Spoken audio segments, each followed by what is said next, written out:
The minority in Parliament condemns in the strongest possible terms the decision by the Akufo-Addo Bawumia-led government to deploy the military to border towns across the country to supposedly enforce the government's ban on the exportation of grain from the country in the wake of the reported drought-induced crop failures in the northern part of the country.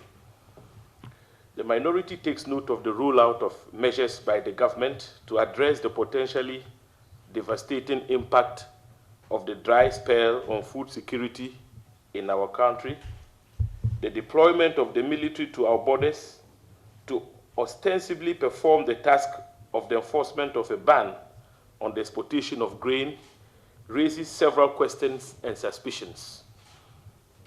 First, neither the Minister for Food and Agriculture nor the Minister for Defense, who announced the ban and deployment of the military, adduced any evidence to establish the inability of our immigration and customs services to enforce the prohibition in question to warrant the military's involvement. The Immigration Service is statutorily empowered to manage and patrol the country's borders as a first line of defense. The Customs Service, on the other hand, complements the Immigration Service in the exercise of its preventive functions along our borders.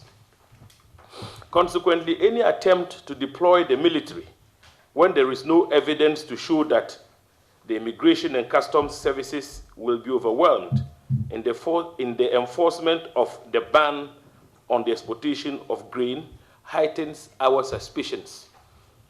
Indeed, the government should be mindful of the cost of military deployment along the borders because it could be more than the value of grains they wish to protect within the country. The minority recalls that in the run-up to the 2020 presidential and parliamentary elections, the Akufo-Addo Bawumia government heavily deployed the country's military, particularly in the Volta and Oti regions, as part of a carefully orchestrated strategy that scared eligible voters from exercising their franchise. The pretext for the massive deployment was the alleged secessionist threat posed by what has now been established as phantom groups.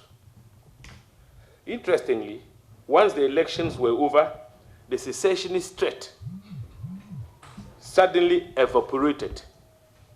Let me take that again. Interestingly, once the elections were over, the secessionist threat suddenly evaporated. Subsequently, the Akufo-Addo Bawumia government ordered the military to return to barracks. Such is the political chicanery of the government we are dealing with. So Ghanaians have reason to take the recent announcement with a pinch of salt.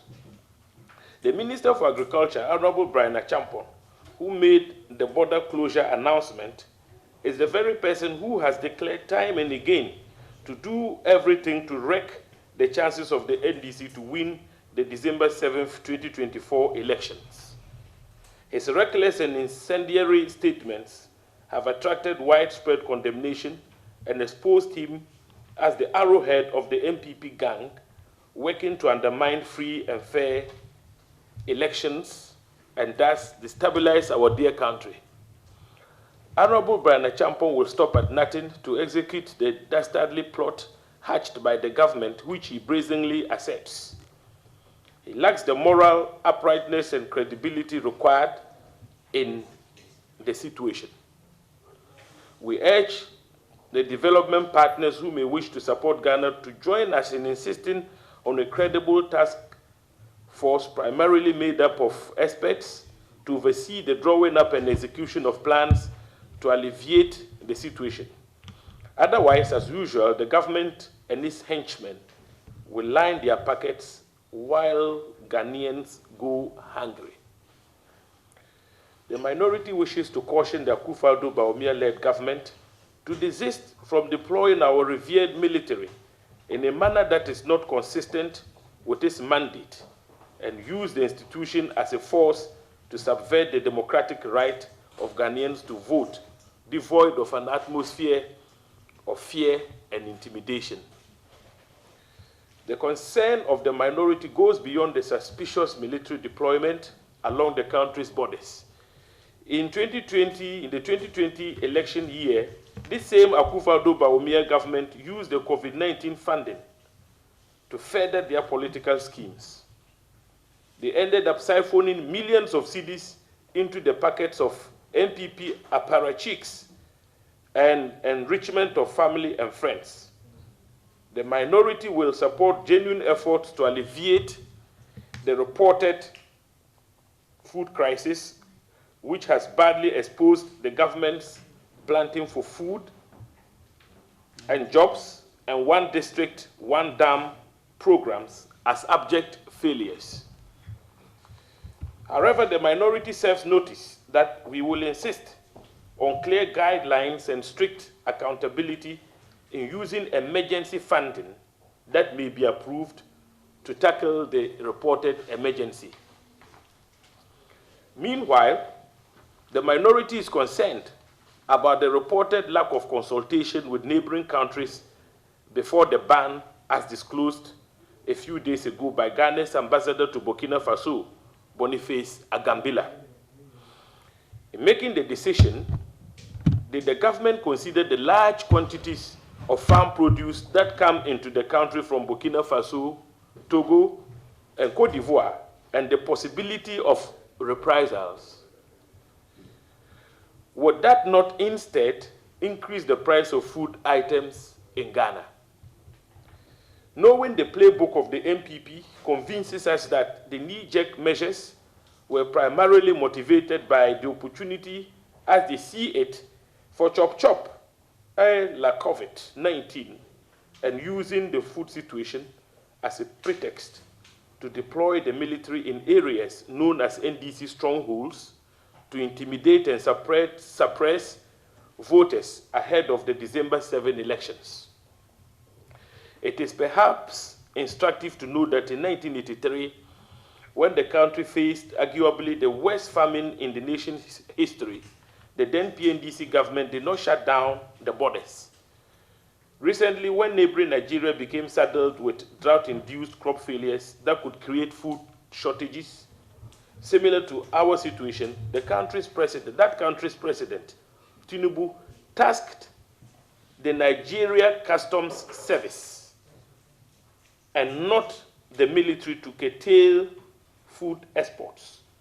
Let me take that again.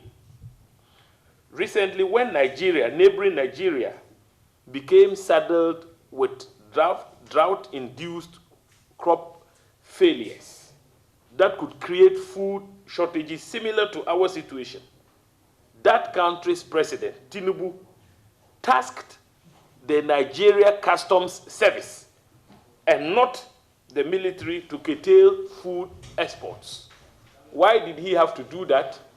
Because it is the statutory duty of the Customs Service to ensure that goods, food crops, which are not supposed to be exported out of the country, are blocked at our borders from export.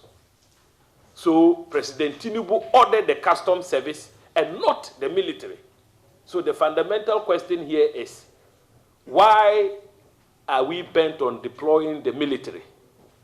Why wouldn't we simply task the Customs Service and the Immigration Service, whose statutory duties is to police and man our borders, from ensuring that people do not act contrary to the ban imposed by this government on the exportation of grain? That is the beef of the minority. Finally, at this time, we expect the government to engage stakeholders and consult broadly. Whatever it is, the government should leave the military out of its political games.